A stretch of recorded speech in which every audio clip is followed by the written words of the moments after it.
Now, if you're into history, as I do, one thing that you have to understand that the word democracy is not something that we just invented in the year of 2023. For example, historically speaking, did you know that so often we tend to misunderstand some of the infamous but historical figures? For example, Adolf Hitler. When we talk about Adolf Hitler, of course, everyone remember such ruthless behaviors and inhumane ways that he treated the Jewish communities, especially the citizens. But meanwhile, did you know that Benito Mussolini, once considered as also the dictator of Italy, was actually one of the influencers for Adolf Hitler? As a matter of fact, based on the historical evidence, Adolf Hitler admires the courage and also the boldness of Benito Mussolini, and that's how he set up the entire Nazi system, which ruined the lives of the millions. Of course, today, fast forward, when we talk about democracy, we need to talk about this relationship between democracy and economy, and also between democratic system and the social life today. So that's why in this episode, we need to bring our audience back to one of the strategic and the critical countries in the world, which is, get this, Pakistan.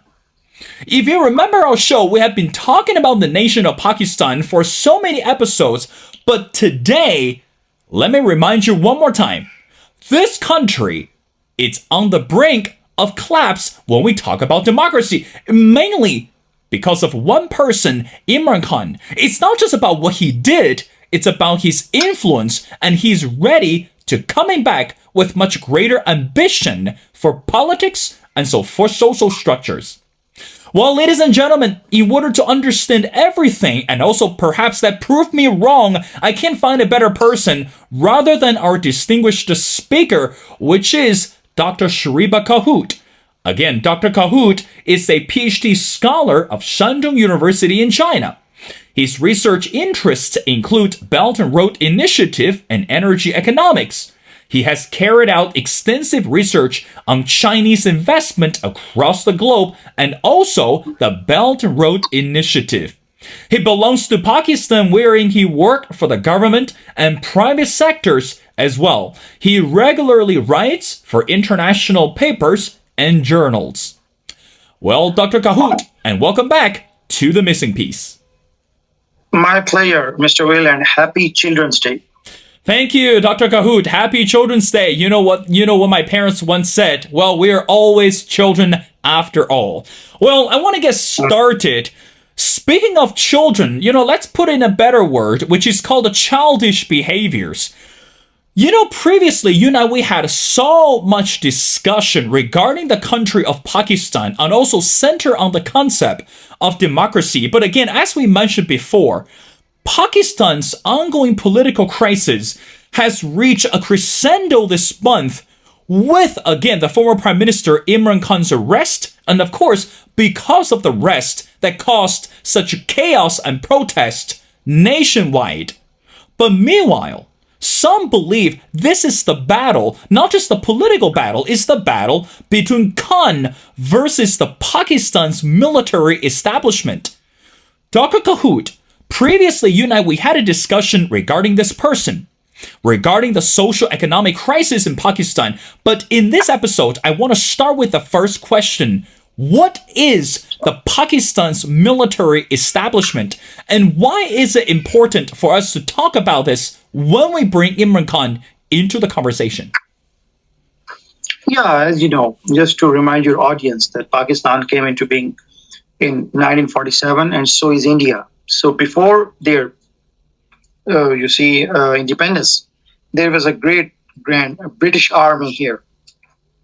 So today's the armies, both armies, Pakistan Army and Indian Army, they are the cut factors of that great British Army. So what was the British Army? British Army was the colonizing army of the subcontinent region. So you can say that the mindset also, transferred. Unlike India, which is a fully functional democracy with zero episode of military coup. Pakistan has had a very, let me use this word, checkered history with the military, with the four full-scale martial laws and so many interference from the military into the politics, into the democratic setup, that now the world is labeling Pakistan as the most fragile democracy in the world. So yeah, that's the history of the military, in there. And then when some political forces, they collude with the military, the people in bureaucracy, they collude with the military. So that term we call as the military establishment. So the role of military establishment in Pakistan's political atmosphere is very, you can say, very important, and it cannot be ignored. So the recent episode of all the political turmoil in Pakistan, it can be easily credited to the military establishment because it is their mistake. It is the results of their so many mistakes that today Pakistan is passing through one of the very, fragile moment of its 75 years old history. Yeah. Dr. Kahut, previously you and I, we discussed the role of the Constitution. Of course, this year that Pakistan celebrate the 50th anniversary for this founding document. But again, let's go back to the role of military government. Now, articles after articles that came out recently, and again, authors and experts believe that this is conflicting between the concept of democracy and also having this military establishment. Now, again, Dr. Kahut, you're the expert. Help us with better understanding. What is the guarantee of democracy if we continue allow this country to be ruled with the military power? Again, nowadays that we've seen any other countries who are also being ruled under military authorities, and quite frankly, things have not been going very well, especially for the citizens. So from your perspective, Dr. Kahut, again, the same question. Is democracy on the brink of collapse when we talk about the military government? And how likely can those two coexist today, especially for the country of Pakistan? You see, the countries like Pakistan, where every now and then we see the episodes of the full-scale military coup and martial law, So in those countries, if you say that the democracy is at the brink of collapse, I think we can't say that this term is over or extra exaggerated. I mean, to some extent, this term does really apply to the circumstances, because the military has always been raising its own breed of politicians.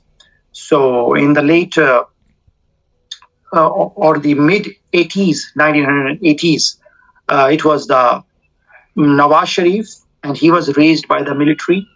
And in the later times, we see that it was the Imran Khan, and Imran Khan was supported by the Pakistan military. Now it is the open fact. It's not a secret anymore. The generals have written in their books.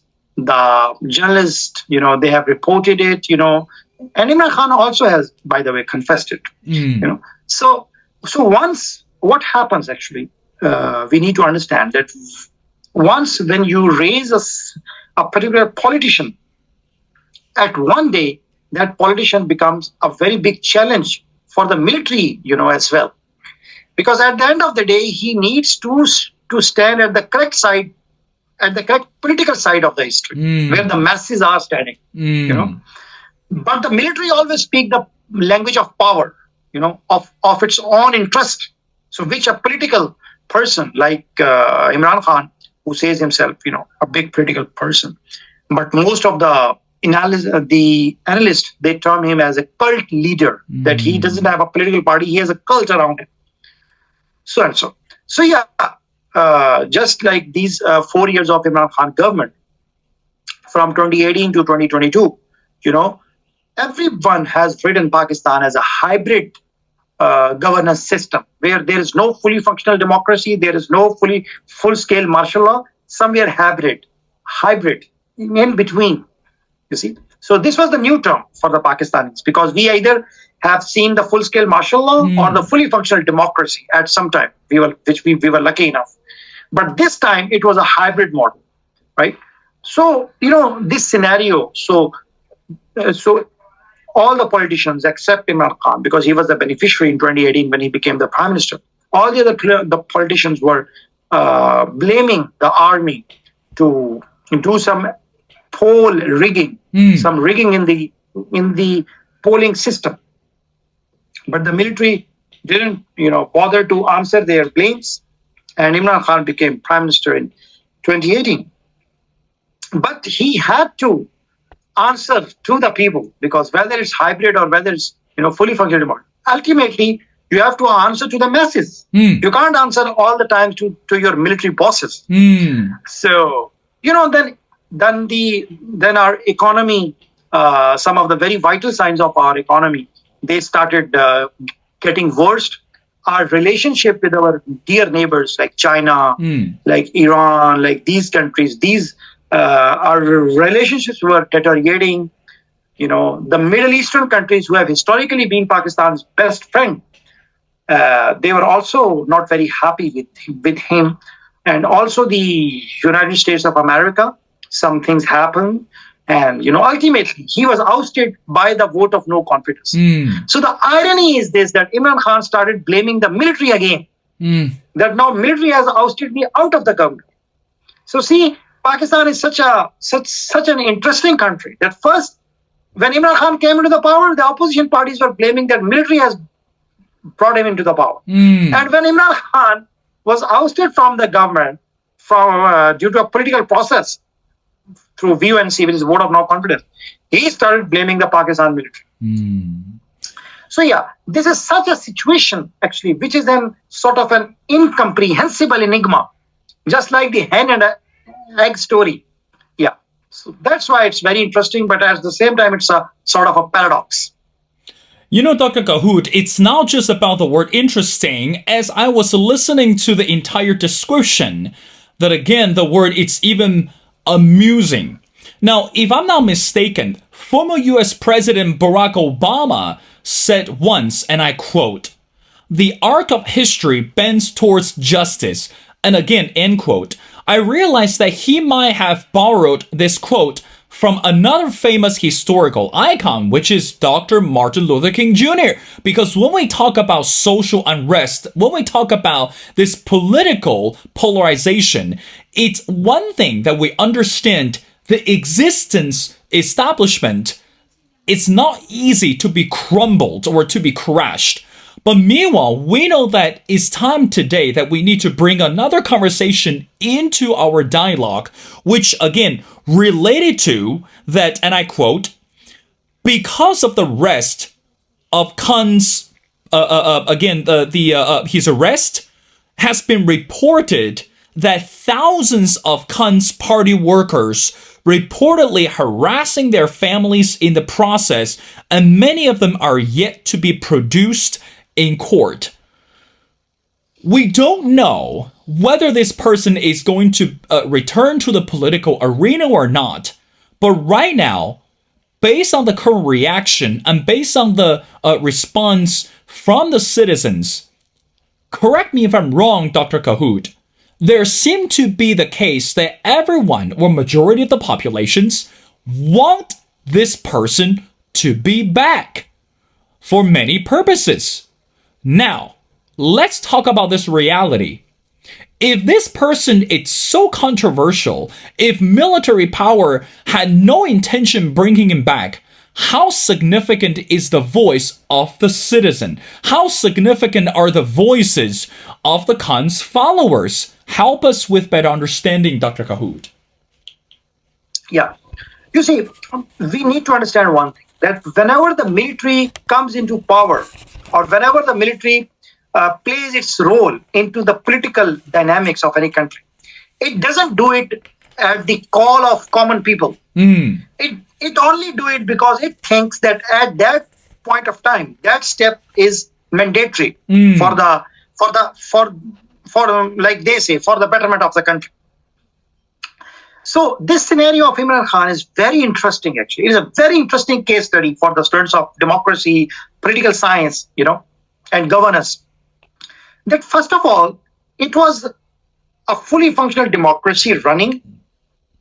All of a sudden in 2016, the government of then Prime Minister, Mia Mohammad Nawaz Sharif, who is the elder brother and the three-time Prime Minister, who is the elder brother of Mia Mohammad Shahbaz Sharif, who is now the Prime Minister of Pakistan, right?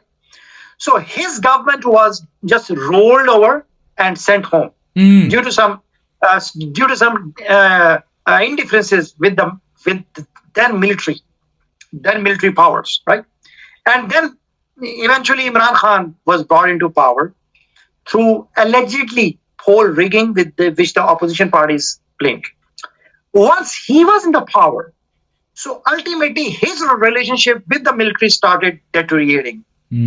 The prime reason, because the country was not running well. Pakistan had started some differences with China, some differences with neighbors, even have some issues with the US.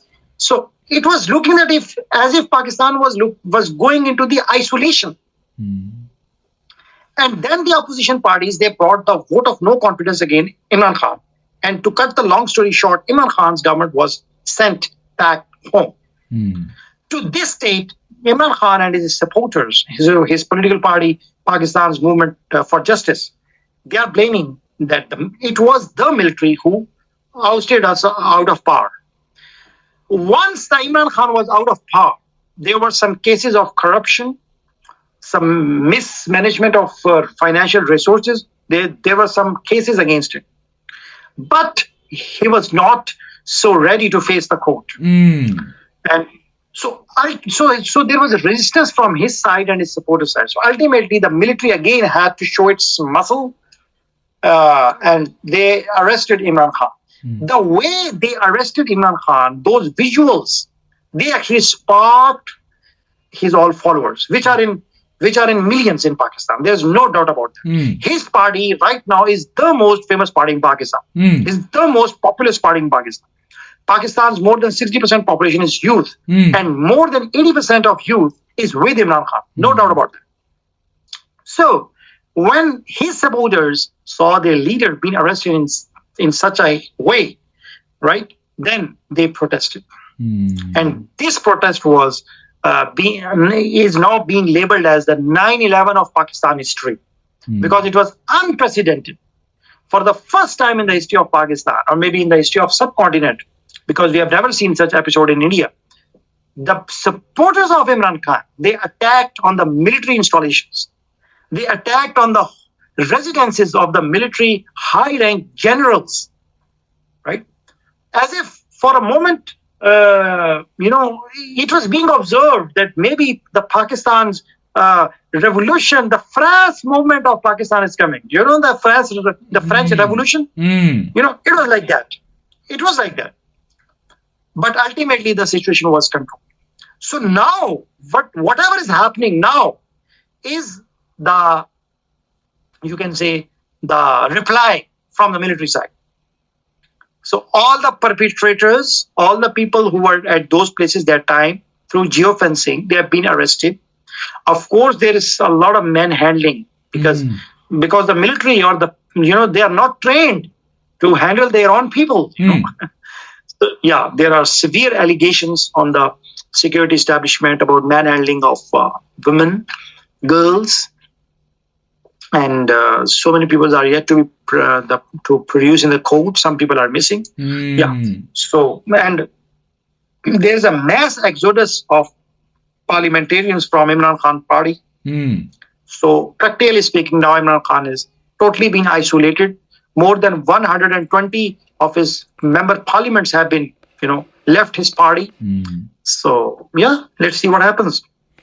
Well, Dr. Kahut, again, I thoroughly enjoy that you use the word called unprecedented. Of course, that, again, we are looking at this geopolitical change, and of course, this correlation between the geopolitical change and social stability.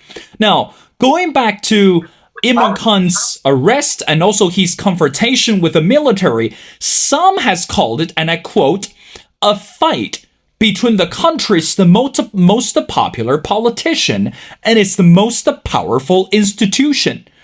This is not really the game where we need to say who is going to be the winner, who is going to be the loser. Of course, either of them could provide stability for the society and also could provide the sustainability of the democracy. Now, Dr. Kahut, going back to the question, when we look at the most popular politician versus the most powerful institution, how likely can we see the coexistence of those two? So in other words, when we look at the political polarization in the US today, either Democrats or Republican. I mean, if you're independent, I'm sorry, you have to be a bench player for ages before you can get on the stage. But again, for the Pakistan, does it have to be this way? Is it only one winner and one loser? Or can we have stability while two things are existing at the same time? What do you say to that, Dr. Kahut? First of all, theoretically speaking or ideally speaking, if you follow idealism, coexistence or while collaborating with each other of all the state institutions is the only way forward, which very sadly didn't happen to Pakistan till now, which is one of the main reasons of the country's poor economic system, the poverty, the illiteracy, the higher rate of illiteracy, the malnutrition in the kids, the high infant to mortality ratio. So it is the mother of all evils because the civil military page, the civils and the military, they are not on the same page. Although at some point of time, for a year or 2 years, for example, then Prime Minister Imran Khan also claimed that the military and civil people, they are on the same page. But look, if they were on the same page, then why, during the just period of 2 or 3 years, why now Imran Khan is crying that his army chief sent him home? So this is a problem, actually. This is a very grave problem, and this is not a new problem. But I say that if all the institutions, they remain in their limits and they do their role, they play their role, this is the only way forward, which unfortunately we don't see. Yeah, that's my answer. Dr. Kahut, I got 2 more questions before letting you go. Now, again, some suggest that when we see countries such as Pakistan is facing the crisis regarding democracy, naturally speaking, we need to bring US into the conversations. I want to read something to you and I want to get your reaction. And this is the article written by another expert, and I quote, "When we look at this political and social chaos, this means the Biden administration should explicitly speak up against the violation of the rules of law and the country's constitution, especially against the idea that civilians may be tried in military courts in the country and in support of free, fair, and on-time elections in Pakistan this year," end quote. Now, Dr. Kahut, I want to get your reaction. Is it time for the US to step in, continue to be the loudspeaker for this democratic system's sustainable abilities, or is it time for US to continue to solve its internal turmoil first before reaching out or offering a tangible advice to the countries of Pakistan? Yeah, you see, Pakistan's and US relationship has always been a relationship of love and hate, right? There have been those rulers of Pakistan who were the best friend of the United States, right? But again, we have also seen such rulers who at one point of time were supporter of the US, but later on, when they were ousted out of the government, they started bashing the United States. Pakistan remained the front state ally country of the United States during war on terror, right? So, and also, US is the provider of one of the biggest, you can say, assistance program to Pakistan in the form of United States Agency for International Development, USAID, right? So that's how, Pakistan cannot cut off, wholeheartedly with the US, because majority of the bureaucracy people and the generals and the high politicians, they have one or two or more than two, three family members as a US nationals. You know, the dream of the Pakistani students every day, every year graduating is to go to the United States. So United States, people look up to the United States. That's the reality. Nobody can deny that. Sure. For all of these reasons, United States always meddle into Pakistan's affair, because Pakistan as a state has already given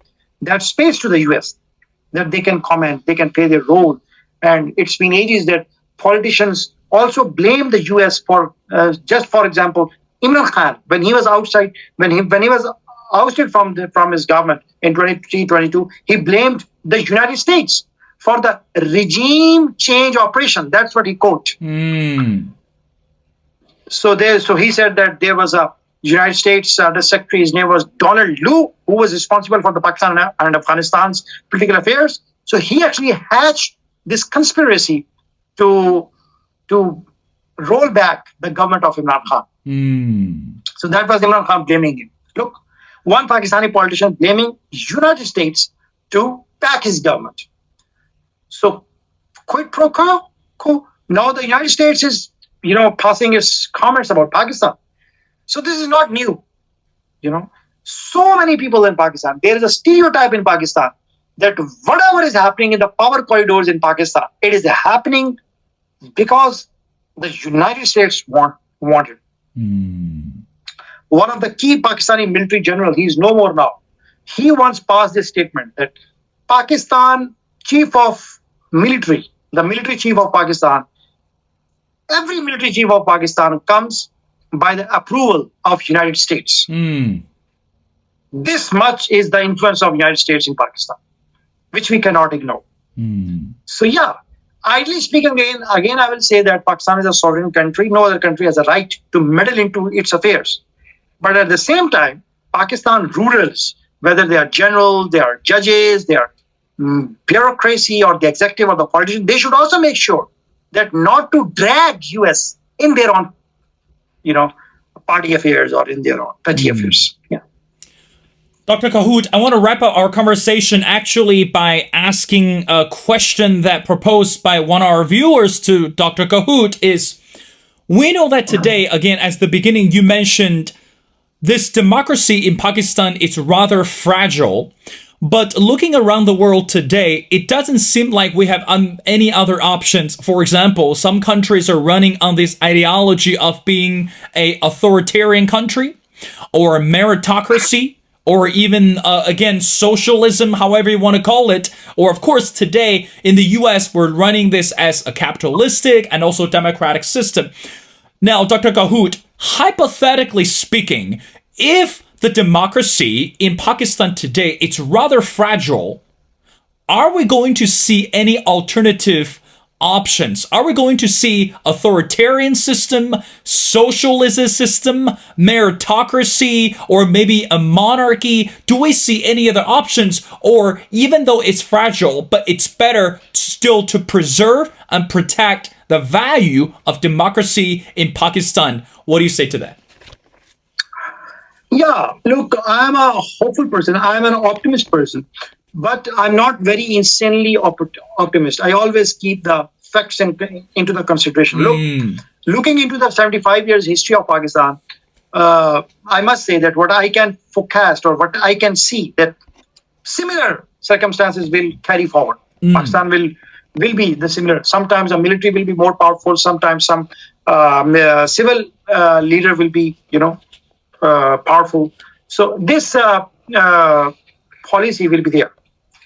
Pakistan cannot afford socialism or communism or these systems, because Pakistan, just to give you an example, you think of the United States of America, it's the American nation.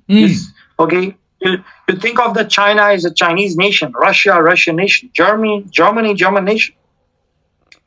In Pakistan case, we have different type of, you can say one of our province, Balochistan, half of the Balochistan, or more than half, is in Iran. So we have Irani Balochistan and we have Pakistani Balochistan. Then we have Punjab. So it is Pakistani Punjab and Indian Punjab on both sides of the border. So our country's configuration is such that we need to take into consideration all political views, and also the configuration of Pakistani governance system is like that we cannot keep military out of the picture all the time. Because on one side of the border, we have India. On the other side of the border, we have Iran. On the other side of the border, we have the Afghanistan, which is a war-torn, most unexpected country in the world. Absolutely. We know it, right? So the military has got its fair share in the governance. They make sure that certain issues of foreign policy, military always keep in its own hand. For example, the nuclear policy of Pakistan. Always the military has the final say. The Kashmir policy of Pakistan, Kashmir, which is the point of dispute between Pakistan and India since the last 75 years. Military also keep it with it. The Afghan policy of Pakistan, military always keep with it. So we cannot minus the role of the military, but at the same time, we can also not minus the role of the genuine political leaders. So I think this rope sharing or rope, this will keep on, sometime more weight on this side, more weight on that side, and it will keep on happening. That's what I can foresee. Well, Dr. Kahut, I really appreciate this optimistic attitude. Of course, again, when we look at the country of Pakistan, there's no doubt that democracy should be preserved and protected and honored at all time. And also, I still hold on to the same belief that when we are looking at any countries facing this democratic challenges or a democratic crisis, it's better that we solve this issue internally before blindly asking help from other countries, and which, sometimes might work, but most of the time we know that doesn't really help to solve the crisis at all. Well, again, ladies and gentlemen, it's my great honor to speak to Dr. Shoaib Kahut. Again, Dr. Kahut is a PhD scholar of Shandong University from China, and his research interests include Belt and Road Initiative and energy economics. He regularly writes for international papers and journals. Well, again, Dr. Kahut, it's been a pleasure of speaking to you, and thank you so much again taking your time to help us with even deeper and more insightful analysis regarding the country. And hopefully very soon we're able to see another political or social performance from Imran Khan, or perhaps that we're going to see another side of the table is going to turn up on the street. Well, again, Dr. Kahut, thank you so much for doing this.